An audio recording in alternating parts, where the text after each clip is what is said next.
Wel, bore da, a croeso ata ni I gapel Cildwrn, lle da ni yn cael cyfle I ddod a ceisio'r arglwydd gyda'n gilydd. Da ni falch o'ch gweld chi, da ni falch o weld o'ch gwynebau chi, eich enwau chi, dim o'ch gwynebau chi, a mae'n hyfryd gwybod bod ni'n medru addoli gyda'n gilydd fel hyn. A dwi'n falch iawn o gael gwmni un o'n chwiorydd, Sian bydd yn rhannu gair o brofiad am fyw gyda Parkinson am bron I 20 mlynedd. O Sian yn athrawes gwyddo'r tŷ, prodi Tony ac yna magu 3 hogiau, a bellach mae'r 3 di prodi a plant bach, a mae 9 yn brysur efo nhw. Ond rhannu fydd Sian am ei phrofiad hi gyda Parkinson a'r arglwydd. Beth sydd wrthos da chi wedi cael? Da ni dipyn o gysgod yma, dyna yn y Llangefni, efo'r Covid yn dod nôl, a da ni'n mynd I wyddio bellach ymlaen am y bobl sy'n gweithio yn yr ffactri y 2 chwaer, a gwyddio am y cyngor sir. Wrthos bach rhyfedd ges I, wrthos yma, oeddwn ni lawr yn y pandi yn tynnu lluniau, y wiwerod coch, ac ysydyn iawn, fe sy'n ben ysgam. Ac o rai fi gered adre yn 20 mogam. Os welsach chi fi'n cerdded fyny allt y station am 10 gloch bore dydd Llun, wel, do'n ni ddim wedi meddwi. Fe sy'n sal am categoriau, nes I gysgu am 4 awr, a ddim yn dall be oedd yn bod. A wedyn sgwrsio efo'r meddyg dim Mawrth, a dall mae rhyw infection ar yng nghlys oedd o. A wedyn sortio fo allan, a gwella o ddydd I ddydd. O'n I wedi anwybyddu hynny, a falle bod ni'n anwybyddu problemau yn yn bywyd ni. Ond gobeithio bydd yr Oedfa yma yn gyfrwng I ni sortio beth allan gyda'r arglwydd a delio fo nhw.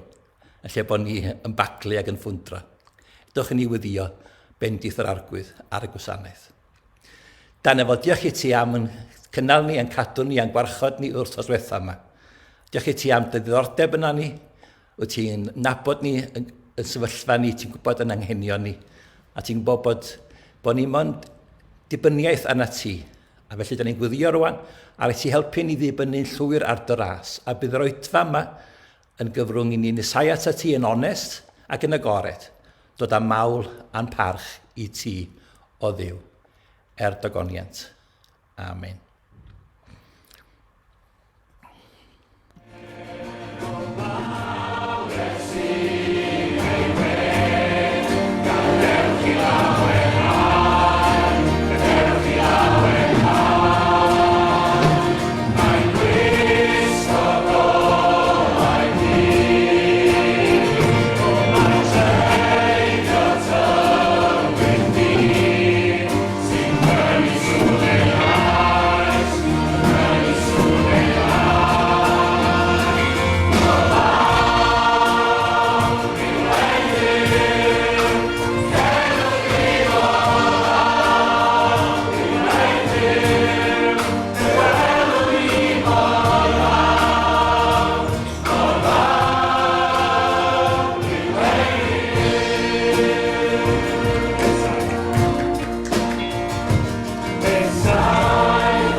Diolch yn fawr iawn i Owain a criw Llanw am arwain gan gyntaf. Tu ôl i fi fel y gwelwch chi, mae pwlpid Cildwrn, a bocs teas dydio, i'r pregethwr dystio i Iesu Grist a dweud y gwir. A hyn da ni'n credu yn Cildwrn ydy bod y gair, y Beibil, yn fyw ac yn berthnasol, a pobl y gair yda ni. A mae yna hanes am eglwys yn Berea, oedd yn astudio be oedd Paul yn deud, o safbwynt be oedd y gair yn deud. Yr oedd y rhain yn fwy eangfrydig na'r rhai yn Thessalonica, gan iddynt derbyn y gair, a phob eidd garwch, gan chwilio'r ysgrythurau, beinydd i weld, a oedd pethau fel yr oeddent hwy yn dweud. Felly, wrth i fi bregethu, dwi wrth y modd clywed criw Cildwrn yn agor i Beible neu apps ffôn, yn dilyn o'r ysgrythur, a gobeithio gallwch chi gael gafal ar Beibil wrth rand na fi yn agor y gair. Mae'n hyfryd clywed pobl yn troi tydalennau a gwybod bod nhw'n chwilio y gair. Dyma chi felly, Paul yn sgwennu at y Corinthiaid, a dyma fydd thema y bregeth maes o law. Paul, apostol Cris Iesu, trwy wyllus Diw, a'r brawd Timotheus at eglwys Diw sydd yng Nghorint, ynghyd â'r holl saint a'r hyd a lled Achaia. Gras a thangnefedd i chi, oddi wrth Dduw ein tad a'r arglwydd Iesu Grist. Bendigedig fod o Duw a thad ein harglwydd Iesu Grist, y tad sy'n sicrhau, a Duw sy'n rhoi pob diddanwch. A mae'n ein diddannu ym mhob gwrthrymder, mwyn i ninne, trwy'r diddanwch a gawn ganddo ef, allu diddannu'r rhai sydd dan pob math o orthrymder, oherwydd fel y mae doddefiadau Crist yn gorlifo hyd atom ni. Felly hefyd, trwy Grist, y mae ein diddanwch yn gorlifo. Os gothrymir ni, mwyn eich diddanwch chi a'ch iachadwriaeth yma hynny, neu os diddenir ni, mwyn eich diddanwch chi yma hynny hefyd, i'ch nerthu i ymgynnal dan yr un doddefiadau, ac yr ydym ni yn ei dioddef. Y mae sail sicr un gobaith amdanoch, oherwydd fe wyddom, fod i chi gyfran yn y diddanwch yn union fel mae gennach gyfran yn y dioddefiadau. Yr ydym am i chi wybod gyfeillion am y gorthrymder a ddaeth i'n rhan yn Asia, iddo ein trechu a'n llethu mor llwyr nes i ni anobeithio am gael byw hyd yn oed. Do, teimlasom yno yn hunain, gan ein bod wedi derbyn detfryd marwolaeth. Yr amcan oedd ein cadw rhag ymddiried yno yn hunain, ond yn y Duw sy'n cyfodi y meirw. Gwaredodd ef ni gynt oddi wrth y fath berygl marwo, ac fe'n gwared eto. Ynddo ef y mae'n gobaith. Fe'n gwared eto, wrth i chitha ymuno i'n cynorthwyo a'ch gweddi, a felly bydd ein gwaredigaeth raslon, trwy weddi llawer, a destun diolch gan lawer ar ein rhan.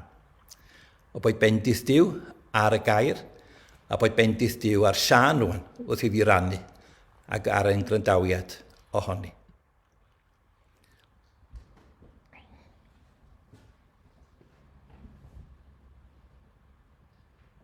Bore da. Mae dros 20 mlynedd wedi mynd heibio ers i mi amedd o bod yn dioddef o'r un ar iechyd ac yn had, sef Parkinson's. Mae'n rhyfeddu ddweud bod nod wedi teimlo mesur o ryddhad pan gefais enw penodol i'r symptomau roedd yn mynd i brofi ar y pryd. Rwy'n cofio adolygu gwers yn yr ysgol a methu'n lan a nodi ar y papur beth oedd arfer meddwl. Fod yr ymennydd yn gwybod beth oedd angen ei nodi, doedd y neges o'r ymennydd ddim yn cyrraedd y mysedd, ac felly doedd gen i ddim rheolaeth ar ysgrifbyn. Roedd yn deimlad brawychus. Byddwn i rioed fi meddwl bod prinder sylwedd o'r enw dopamine yn yr ymennydd yn gallu effeithio'r corff cymaint ac y mae. Mae'r sylwedd yma yn danfon negeseuon i rannau o'r corff mwyn cyflawni tasgau fel cerdded, codi, eistedd, bwyta, ymarfer ac ati. Erbyn hyn, roedd yn cael fy nghyfyngu mwy a mwy, ac mae'n rhaid i mi gael cymorth ym mhob agwedd o fy mywyd. Rwy'n ddiolchgar i'r arglwydd bod gen i wr am y neddgar a llawn gofal ohono. Mae fy nibyniaeth arno'n gallu amrywio ddydd i ddydd ac o awr i awr, a rhaid wybod beth bydd y digwydd nesaf.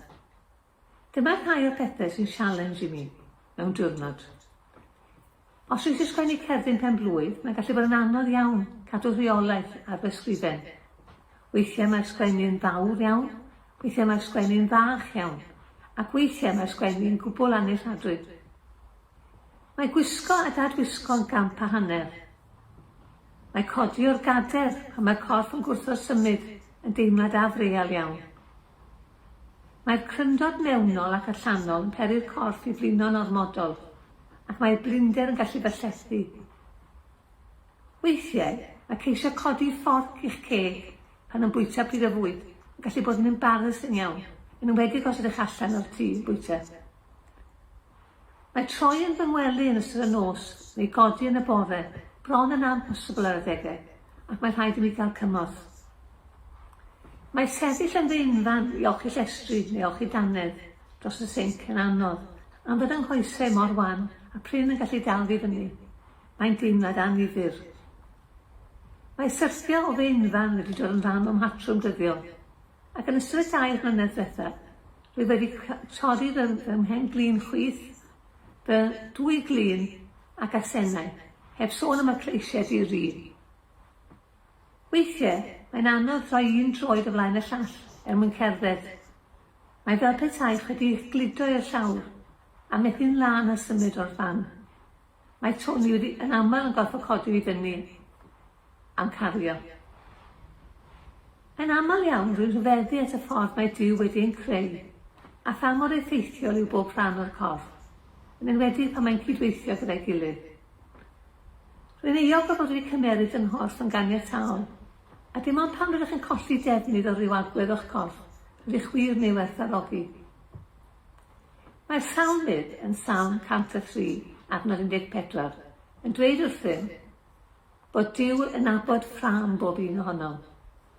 Duw sydd wedi'n creu, ac ym mhennod cyntaf o lyfr Jeremia, adnod 5, cawn ni'n atgoffa fel unigolion, mae ef sydd wedi'n ffurfio yn y groth ac yn nabod ni cyn hynny. Rwy'n meddwl bod hyn yn anhygoel, yn enwedig pan mae Job yn dweud wrthym ym mhennod 14, adnod 5 o'i lyfr Mae Duw yn unig sy'n gwybod pa mor hir fyddwn ni'n byw ar y ddaear, a phryd fyddwn yn marw. Roedd Job a Jeremia yn cymryd cysur mawr yn y ffaith bod Duw yn gorlywodraethu dros bob dim. Dwi'n cymryd cysur heddiw gyda'r feirws corona sy'n ein llethi ni gyd fel pobl, bod Duw yn gorlywodraethu dros y cenhedloedd y byd i gyd, a bod popeth yn ei ddwylo ef. Rydyn fel teulu yn byw yn agos iawn i'r môr, ac yn aml iawn rwy'n mwynhau mynd lawr i lan y môr i eistedd yn y car a gwylio'r tonau'n dod mewn. Rwy'n cymryd cysur o wybod bod Duw yn rheoli bob ton, ac mae ef sy'n penderfynu pa mor bell mae'r tonau'n dod i fewn yn glan.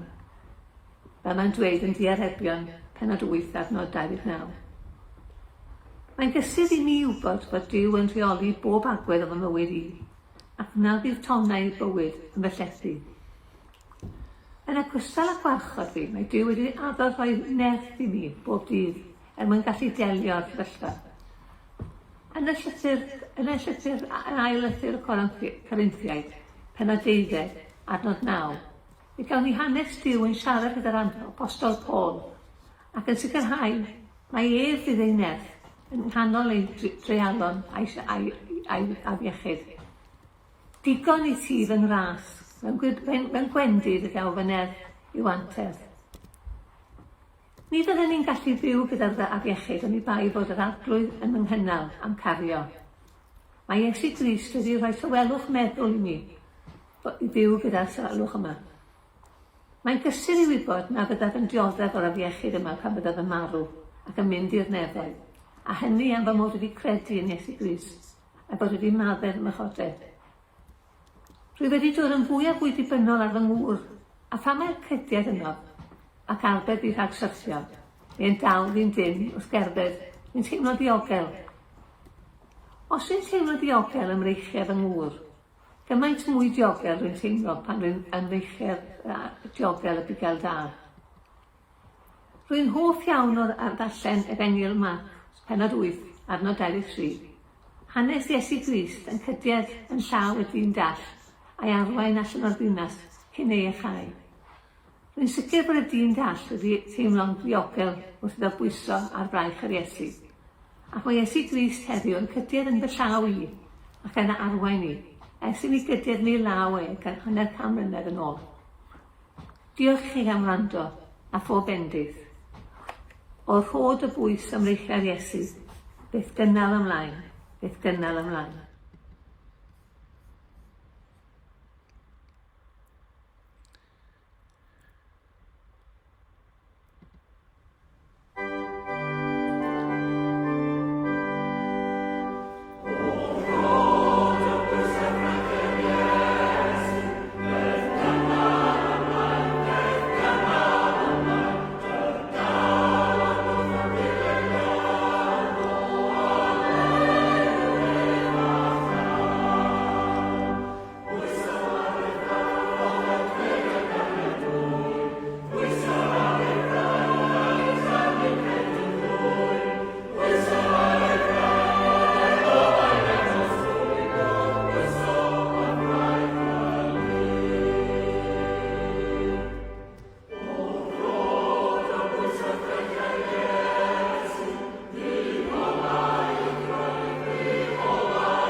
Wel, mae dda bod ni'n gallu pwyso ar fraich y bugel da a'i fod o yna ar ein cyfer ni. Diolch yn fawr iawn i Sian.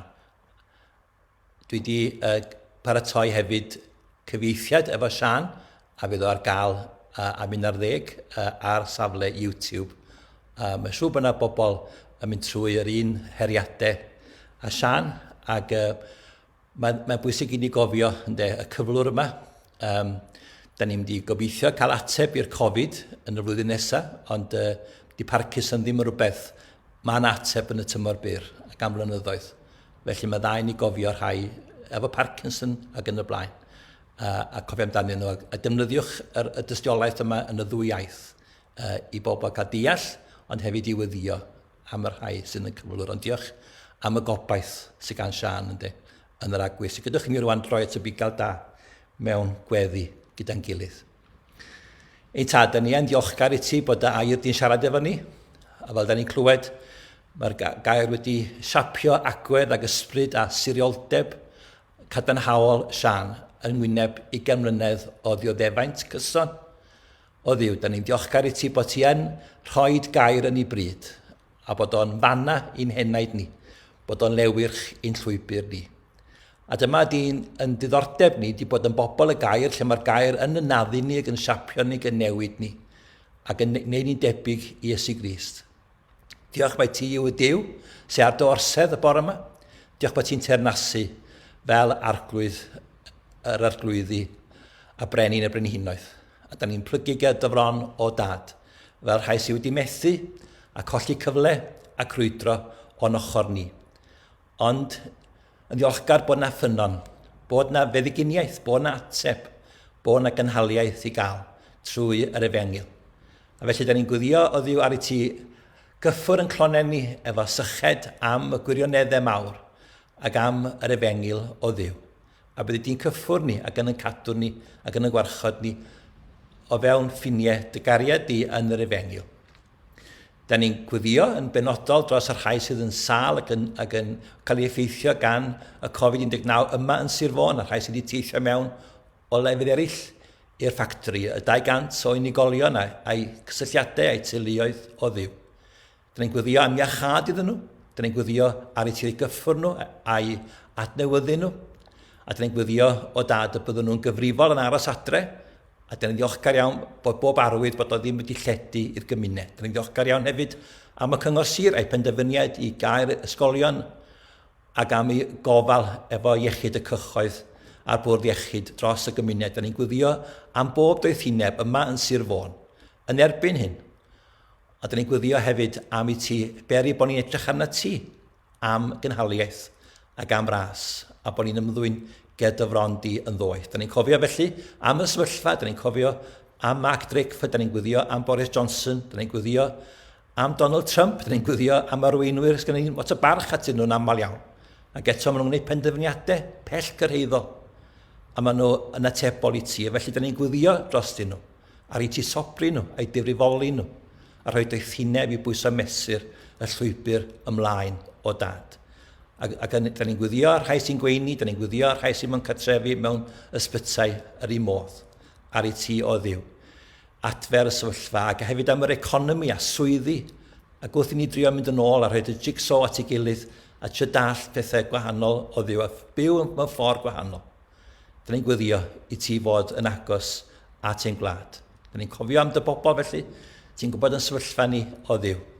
Da ni'n cofio felly am dy bobl ac am dy ras da ni'n dymuno, a hynny dygoniad. Amen.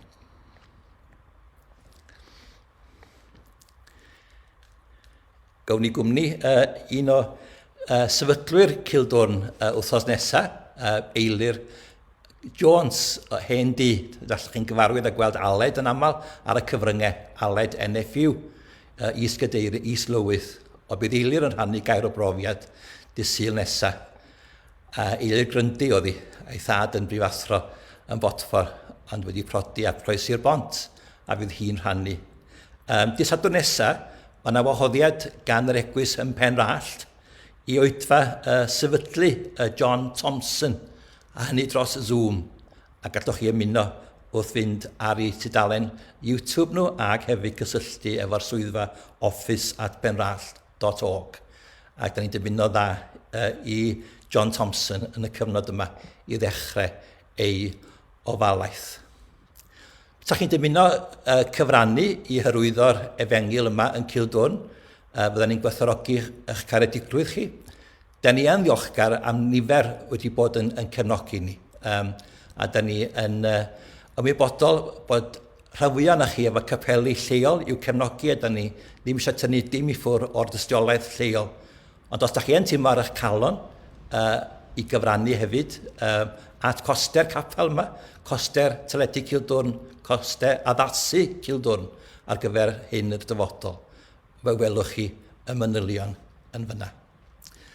Ond fe drown ni rwan gyda'n gilydd at air Duw, Ac fel oeddwn ni yn rhannu efo chi yn gynharach, da ni'n troi i thema dioddef yn Obeithiol yn 2 Corinthiaid 1 ac adnod 1 i 10. 2 Corinthiaid 1 ac adnod 1 i 10. Mae croeso chi ystyn eich Beibl, neu mynd at eich app a'i ffindio fo. Yna fe ffindiwch chi yr ail lythyr sgwennodd Paul at y Corinthiaid. Mae genna fi 6 pwynt bach syml. Mae Paul yn mynd wedi dysgu am ei gyfyngiadau fo, limitations. Mae o'n rhannu efo ni be mae wedi dysgu am drigaredd Duw. Mae o'n rhannu efo ni sut mae o wedi dioddef fel Crist. Be di grym yr atgyfodiad yn ei fywyd o? Sut mae wedi gweld gwerth annog eraill a grym gweddi. Mae allai bod yna 6 bregaeth yna, ond 1 bregaeth, 6 pwynt, ddim mor hir gobeithio. I ni ddysgu sut mae dioddef yn obeithio. Mae Paul yn rhannu i gyfyngiadau i ddechrau. I gyfyngiadau, i limitations. Mae o'n dweud, yr ydym ni am i chi wybod gyfeillion, am y gythrymder a ddaeth i'n rhan yn Asia, yn trechu ni, yn llethu ni, mor llwyr, nes i ni anobeithio am gael byw hyd yn oed. Nawr, doedd Paul ddim yn wimp, oedd o ddim yn gymeriad diasg yn cefn o gwbl. Dwi'n cofio darllen pan o'n i'n y coleg rhyw fath o hanes bywyd Paul yn y llyfr bach yma. A mae o'n hanes reit cyffroes, mae o'n reit ddiddorol, rhyw fath o nofel ydi o, am Paul. Ac mae'n meddwl amdano fo yn cael ei garcharu sawl gwaith, yn cael ei chwipio sawl gwaith, yn dal i godi. Doedd o ddim yn un i gael ei drechu. Doedd o ddim un i gael ei sigo. Oedd o'n wydyn, oedd o'n gadarn i argwyddiadau. Ac eto mae'n cyfeirio at brofiad yn Asia. A does neb yn gwybod yn union lle. Mae rhai yn dyfalu hwn a dyfalu'r llall, ond mae o'n mwy na lai'n deud fill the gap, achos dy ddim yn deitha ni'n union be oedd y profiad. Ond mor llwyr nes i ni anobeithio am gael byw hyd yn oed. Oedd ei fywyd o yn y fantol, erledigaeth, prawf corfforol, da ni ddim yn gwybod be oedd o, ond oedd ei bywyd o yn y fantol. Teimlasom yn ymwneud ein bod wedi derbyn dedfryd marwolaeth. Oedd hi'n ddi arno fo. Oedd hi'n dywyll arno fo. Oedd y diwedd yn agos. Dyma Paul yn de, nath eistedd mewn cell am flynyddoedd yn disgwyl y diwedd. Dyma Paul nath deithio a mynd trwy stormydd a treialon. Ond yn y sefyllfa yma, oedd hi'n awr dywyll. A wedwch chi, mae yna adegau yn gallu bod i ni weithiau. Da ni'n gallu teimlo bod ni mewn rhyw dwllwch, a twllwch ddim yn gadael ni. Cysgodion, gofid, concern. A da ni'n meddwl, i be? A falle bod chi yna rwan, mewn rhyw gyfnod tywyll. Neu falle bod chi'n nabod rwy'n mewn cyfnod tywyll. Mae o'n dda i ni wybod bod dynion mawr yr arglwydd wedi bod yn yr un sefyllfa. Dwi wedi siarad yma am Spurgeon o'r blaen, mae yna fideo ar gael yn Saesneg am Iselder, Charles Spurgeon, un o bregethwyr mwyaf yr Eglwys. Mae dynion da yn cael iselder. Mae Cristnogion da yn cael eu taro nôl. A mae o'n gysur i wybod hynny. Da ni ddim yn hunan gynhaliol. Da ni'n feidrol, da ni'n frau iawn. A gallwn ni deimlo yn ym hunain rhyw ddedfryd marwolaeth. Mae cydnabod gwendid, mae cydnabod diffyg yno ni yn bwysig iawn. Oeddwn ni'n claddu y dyn ifanc dyn o'r blaen ac oeddwn ni'n rhoi teyrnged iddo fo ac un o'i storis amdano fo o bod wedi bod allan efo'r hogiau a gwneud rhyw gampau efo rhyw gar a rhyw car links a rhyw bethau a gweiddi oedd o yn y cae yma, fedra i ddim. Oedd o'n trio gwastadu'r cae ar ôl neu golwg efo teiars ar y cae yma. o dynnu'r links yma. Fedra i ddim. A mae'n bwysig iawn bod ni'n gallu deud hynny. Fedra i ddim. Ac os gael ddeud, i dynion ddim yn hawdd i ddeud hyn. Mae merched yn fwy tebygol o rannu, ond fel o'n i efo nghlust, o'n i'm eisiau cydnabod bod gyda fi broblem.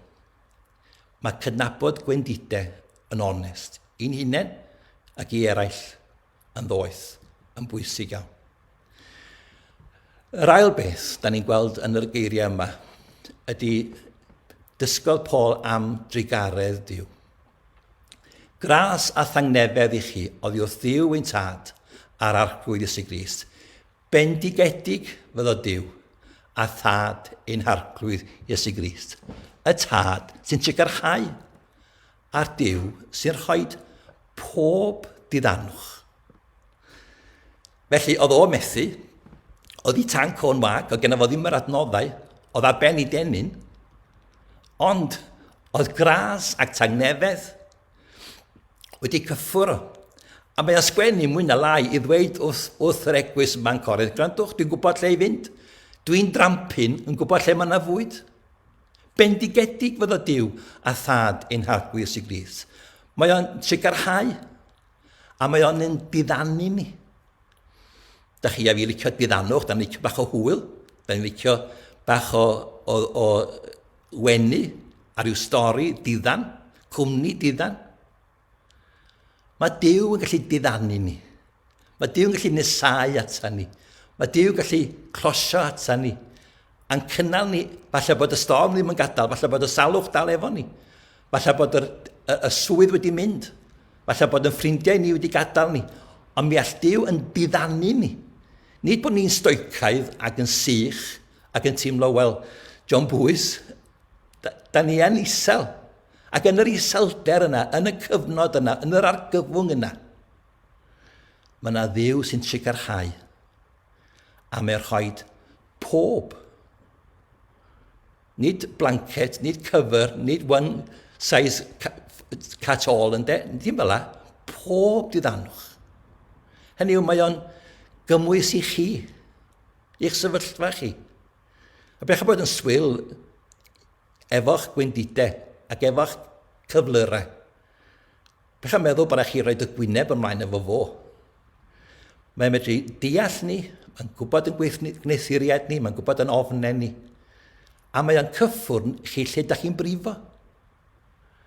Pob diddanwch, bod o'n feddyliol, bod o'n seicolegol, bod o'n ysbrydol, bod o'n gyrfaol. Diddannwch yr archwydd. A mae'n diddannu ni ym mhob gwrthrynder. Mwyn i ninnau trwy'r diddannwch a gawn yn ganddo ef. Allu'r diddannu'r rhai sydd dan bob math o othrymder. Felly mae Duw ar gael ar ein cyfer ni. Da ni'n gwybod lle i droi. Yn yr blank check yma, yn y sefyllfa pob gwrthrwmder, mae Duw ar gael. A dyna pam os dio yn diddannu ni, os ydio'n delio fo ni, os ydio'n nesau ata ni trwy'r ysbryd glân. Wel, ydio'n mor bwysig bod ni'n troi ato fo ac yn agor y gair, yn gwario amser, yn fyfyrio yno fo, ac yn amser i fyfyrio ar ei berson o, ar ei addewidio nhw. Fe ddysgol Paul am gymeriad Duw, am natur Duw. Mae o'n dad. Mae o'n dad. Syl diwethaf, ni'n cofio Syl y Tade. Oedden ni'n edrych yn ôl ar ein tade ni gan ddiolchgar amdanyn nhw. Mae Duw yn dadol. Mae o'n gefn, mae o'n driw ar gyfer i bobl. Allwn ni bwyso arno fo a gwybod am ei gynhaliaeth o. Dyma'r llyfr dwi wedi cloddio arno fo ers dyddiau coleg. Falle bod chi'n edrych ar lyfrau fel hyn a meddwl, wel, fath yn sych amdanyn nhw. Mae rhyfedd sydd â chi a fi wedi dysgu lot am Brexit, a wedi dysgu lot am Covid-19, ac ar ryw arbenigedd personol ar pethau yma. Ond yn y gair, da ni'n oleuedig. A weithiau mae'n dda mynd i fewn i ambell i esboniad. a Philip Edgecombe Hughes. Mae'n dweud fel hyn, no suffering, however severe, can separate the believer from the tender care and compassion of his heavenly Father. On the contrary, it is precisely in the extremity of the believer's weakness. Pan da ni ar yn gweitha, the supreme power and grace of Almighty God are magnified. No matter how great the sufferings a Christian is called upon to endure, they are matched, and more than matched, by the comfort which God bestows. The comfort is never outweighed by the suffering. Wow. Na chi frawddeg werth i gofio. Dywys pa mor dywyll, pa mor unig, pa mor digalon. Da ni'n cloriannu'r profiadau yma. A mae yna rai profiadau sy'n gadael ni. Da ni'n gobeithio bydd y Covid ma'n gadael ni. A bydd y Covid yn mynd. Ond mae yna bethau eraill yn aros efo ni. Digon i ti fy ngras, Paul. Mae rhaid ti fyw efo'r symbol yn y cnawd. Beth bynnag mae rhagluniaeth wedi gosod o'n blaen ni, beth bynnag ydy'n galwad ni yn sefyllfa ni, allwn ni ddim i newid o. Allwn ni ddim newid amgylchiadau bywyd. Maen nhw just, da ni'n gwybod, dyna'n sefyllfa ni, da ni allan o waith. Neu da ni'n gwynebu sefyllfa dirdynol o unig. Ond di Duw ddim yn gosod ni, di'r arglwydd ddim yn gosod ni yn y sefyllfa yna, heb yn nabod ni, a gwybod bod gen fo nerth i ni yn bersonol. They are matched, and more than matched, by the comfort. The comfort is never outweighed by the suffering. Na pam bod ni'n troi at yr arglwydd a gwybod bod o'r gael ar ein cyfer ni. Psalm 31. Mor helaeth yw dy ddaioni sydd yn nghadw gennyt, i'r rhai sy'n dofni, ac wedi ei ymlygu i'r rhai sy'n cysgodi yno't, ang hynny yngwydd pawb. Mor helaeth yw dy ddaioni. Nath Paul ddysgu am gymeriad Duw ac am natur Duw. A mae Duw fel a bob dydd. Dim haid ni fod mewn argyfwng, dim haid ni fod mewn sefyllfa fel Paul i brofi hyn. Yngwydd pawb, ger bron y byd, mae'r arglwydd yn diddannu ni ac yn adnewyddu ni ac yn bendithio ni. Felly, bydd ddysgodd Paul am ei gyfyngiadau. Doedd o ddim yn Superman. Oedd o ddim yn super ysbrydol. Ath o ddysgu am drigaredd Duw. A myfyriwch chi am yr adnodau cyntaf yna yn yr epistol yma. Ond gyna mae'n dweud bod o wedi dioddau fel Crist. Lle mae'n deud hynny? Wel, fel y mae dioddefiadau Crist yn gorlifo hyd atom ni, felly hefyd trwy Crist, y mae'n diddannwch yn gorlifo. Nawr, mae'n un ffordd oedd dioddefaint Crist yn unigolyddol terfynol. Hynny yw nath Crist farw ar ben ei hun a dweud gorffennwyd. Dydy dioddefaint Crist ddim yn parhau yn yr ystyr bod angen tywall gwaed yn gyson. Na. Fydd farw Crist ar y groes unwaith a fi atgyfododd a mae o'n fyw. Ac eto, da ni'n gwybod, mae gwas dioddefus o'i Crist dod i fyd oedd yn ei wrthod o, ac yn ei gablu fo, ac yn ei barddio fo. A mae'n dweud, da chi ddim yn fwy na'r meistr. Mae'r meistr wedi cael ei erlyd, fyddwch chi hefyd. Di'r gwas ddim yn fwy na'r meistr. Mae dilyn Crist yn golygu codi'r groes. Mae dilyn Crist yn golygu bod ni yn cael arteithiau. Mae'n gallu bod yn lwybr unig am y blogaeth. Mae arddel Crist a sefyll i fyny. Fel ath Eirwyn wneud efo bobl yn rhegu enw fo. Mae'n costio. Mae sefyll o blaid gwerthfawr Crist. Mae yna bris i dalu. A mae Paul yn dweud, mae dioddefiadau Crist yn gorlifo hyd atom ni. Ond os di'r tad yn diddannu fi, mae'r mab yn diddannu fi. Hefyd trwy Crist, y mae ein diddannwch yn gorlifo. Nid rhyw dricl bach, nid rhyw dropyn bach, nid rhyw lymed bach o ddŵr, mae'r dioddannwch yma, mae fas fo'n taflu ni fewn i'r ffynnon. Mae dioddannwch yn gorlifo, mae nghwpan sy'n llawn trwy Grist. Mae'n dysgu am Grist. A cofiwch y gair a ddwedais wrthych. Nid unrhyw was yn fwy na'i feistr. Os erlydiasans fi chadludiant chithe. Os cadwans fy ngair i, fe gadwans yr eiddo chithe. Mae'n dysgu fod rhaid i filwr da Iesu Grist ddiodde. Ac allwn ni ddim bod yn boblogaidd fel Cysnogion. Gwyneb byd pan ddywent pawb yn dda amdano chi. Da ni ddim eisiau ennill rhyw gysadleuaeth talent a bod y dderbyniol.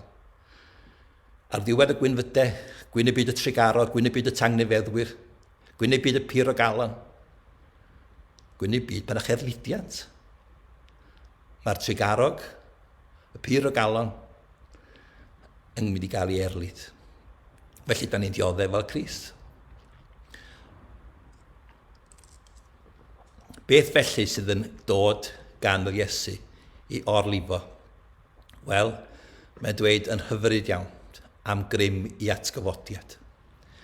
Teimlasom yn ym hunain ein bod wedi derbyn dedfryd marwolaeth, rhyw benid penodol, ti'n mynd i farw pod, na fo, dim hwylio i'r ifain, dim byd arall, dim cynlluniau, scrapio dy ddyddiadur, ti'n mynd i farw.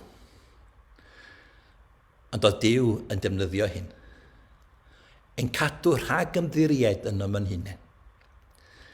A mae yna rhyw self-reliance yn does, rhyw falchder bach yna ni'n meddwl, wel, allai gopio. A mae Duw yn deffro ni ac yn dychru ni fel ges i frawd i llun yn siarad ar adre. Da ni mor frau a da ni mor feitrol. Dim ond germ bach yn ynglys di, just beth bach oedd o, ond oedd o'n just yn llethu fi. Allan ni ymddiried yn ymwneud hunain. A mae Duw yn rhoi pethau ar yn llwybr ni, just reality check. Da chi ddim mor abal y hynny. Da chi ddim mor gynhaliol, hunan gynhaliol y hynny. A mae balchder yn gallu just slifio fewn yn dydy, fel i ddew yn dringo fyny coeden yn ar y deg a cymryd drosodd y coeden. Balchder. A mae'r person fwyaf swyl gallu bod yn falch. A cymhellion ni falch, a bod ni wedi copio. A well done, a llwyddo. Pat ar yn, na, dim pat ar yn cefn. Pwy da ni yn trystio felly? Yn y Duw sy'n cyfodi y meirw. Os da chi'n teimlo bod chi'n mynd trwyddi neu yn cofio profiad da chi wedi mynd trwyddi, dychmygwch y disgyblion. I cael ei dadrithio a'i siomi, i meseia nhw, i bigael nhw ar y groes. Maen nhw'n gadael o wrth y groes. Mae Pedr i frydychu fo. Dadrithiad siom y disgyblion. Dim ond Iowan a Mair, chydig o wragedd wrth y groes. Ac eto, y bedd gwag. Pwy sgynna ni? Duw. Pa fath o Dduw? Be di brand o? Be di i neges o? Be di DNA Duw? Be di gallu Duw? Be di posibiliadau Duw? Pan bod yr exodus yn bwysig iawn dod allan o'r aifft? Pan bod ni'n dathlu'r Pasg adeg yna? Pan bod ni'n cofio yr atgyfodiad? Wel, y Duw sy'n cyfodi'r meirw. Ti cefn i fi fan hyn, Cildwrn, mae yna hen fynwent. Mae'n llawn dop efo'r bedyddwyr cynnar. Y Duw yn mynd i gwynebu y meirw a'i atgyfodi nhw. Nid jyst ar ôl 3 diwrnod. Ar ôl miloedd o flynyddoedd. Y Duw sy'n cyfodi'r meirw. Na'i brand o. Dwi'n licio adnod yn lyg am Gristnogion. Pwy da ni? Plant yr atgyfodiad. Plant yr atgyfodiad. Da ni'n meddwl am gyfnod y Pasg a Gwanwyn a bywyd newydd a'r hael allan a blodau, yr ymateb. Wel, mae hynny'n wir am yr egwys. Da ni'n dathlu bob Sul, Cris byw. 2 o sylfaenwyr Cildwrn, oedd Charlie a Garfon, oedd nhw efo grŵp yr atgyfodiad. Wel, mae Cristnogion, Da ni'n blant yr atgyfodiad. Hynny yw, mae'n Cris ni yn goncwerwr. Mae o'n frenin, mae o'n arglwydd. Mae o'n bob dim sydd angen iddo fo fod. Dros y byd a pechod a'r un drwg. Mae o wedi concro. Dwi'n methu copio med Paul, ond Duw sy'n cyfodi y meirw. Plant yr atgyfodiad. Y gallai Duw i godi hyd yn oed oddi wrth y meirw. Pwy mae diri yn Abram yn Hebread 11? Yn mynd â'i fab i gael ei eberthu. A mae Isaac yn gofyn, lle mae'r aberth? Wel, medde'r adnod, mae gennym ni Dduw all godi hyd yn oed bobl oddi wrth y meirw. Dyma chi y Duw all atgyfodi'r eglwys yng Nghymru.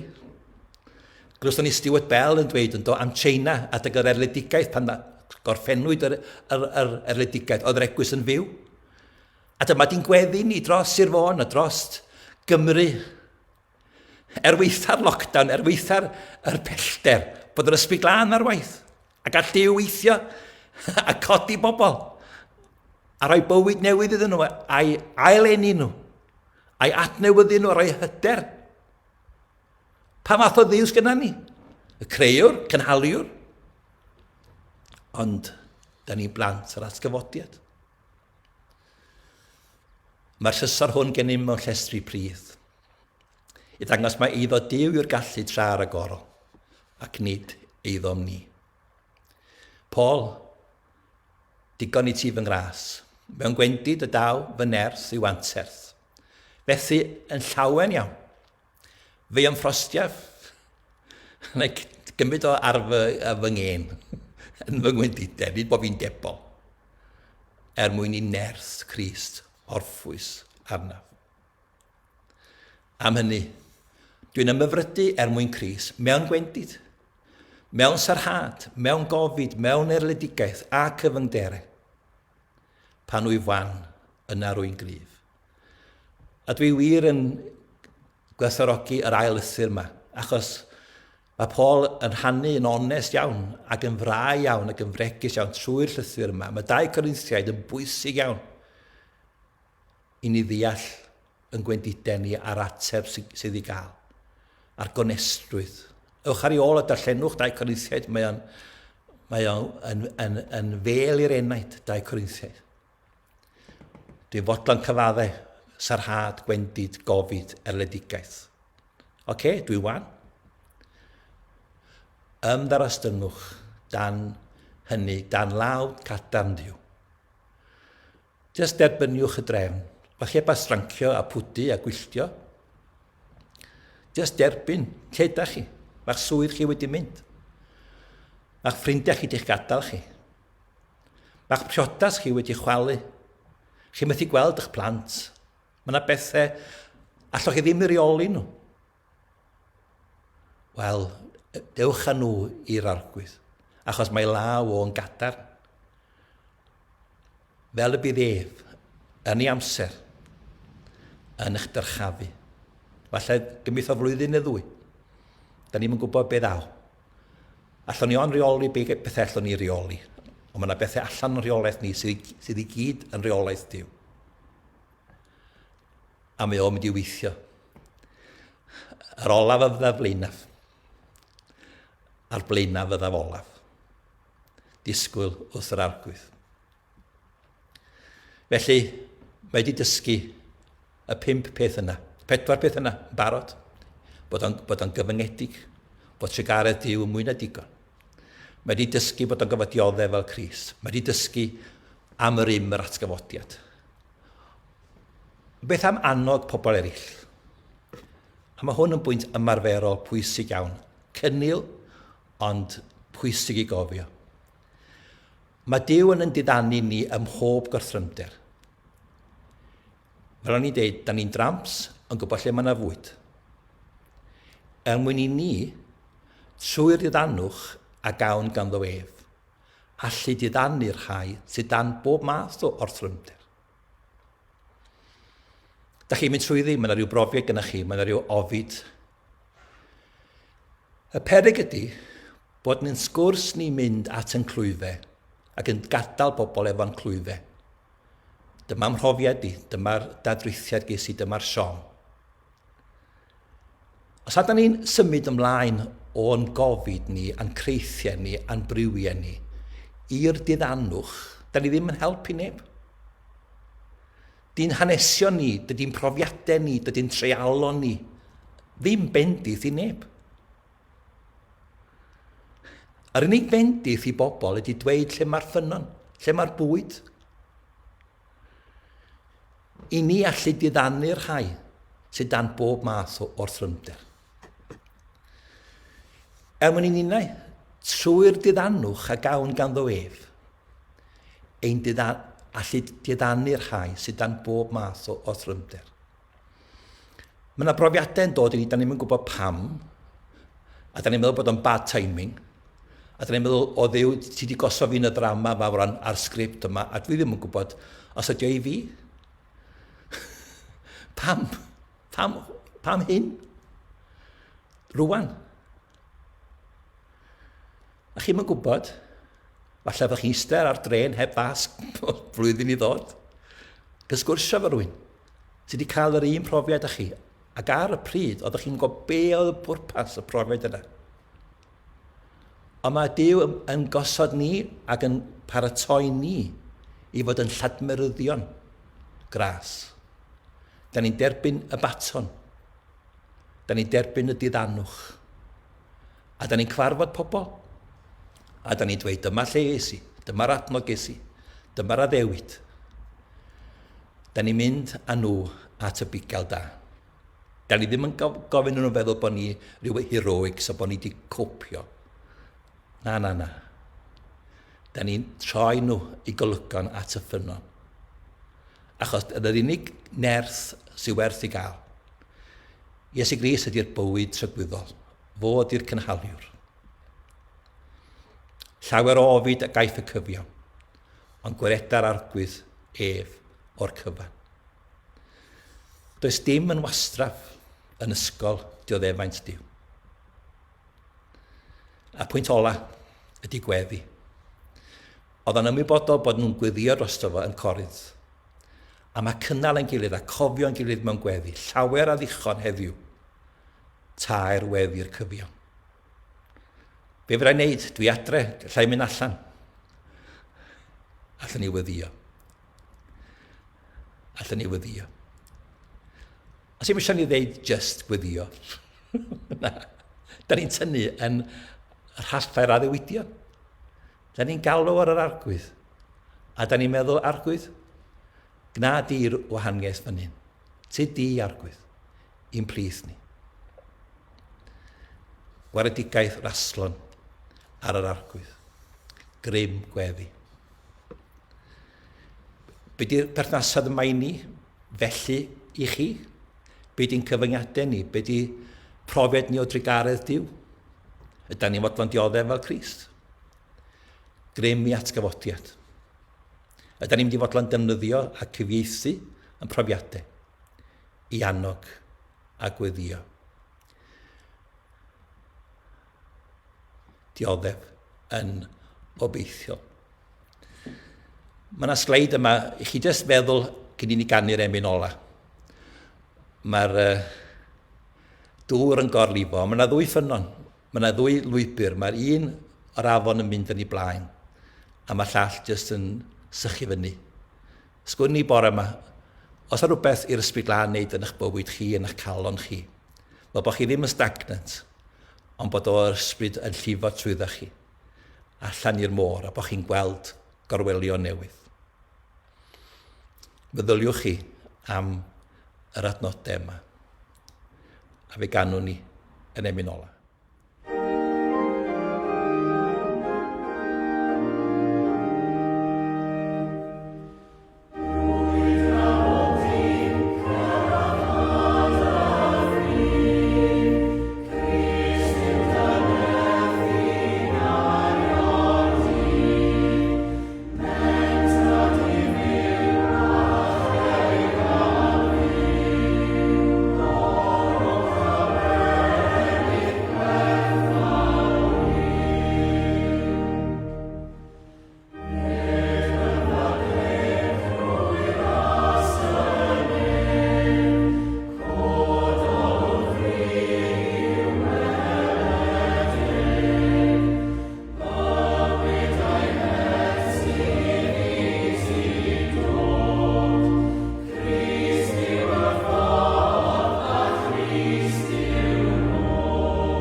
Ac felly, boed i ras yr agwys i Grist, boed i gariad Duw, a boed i gwmniaeth ac ymdeithas yr Ysbryd Glân yn cynnal ni yn cadw ni, yn diddannu ni i agoniant. Amen.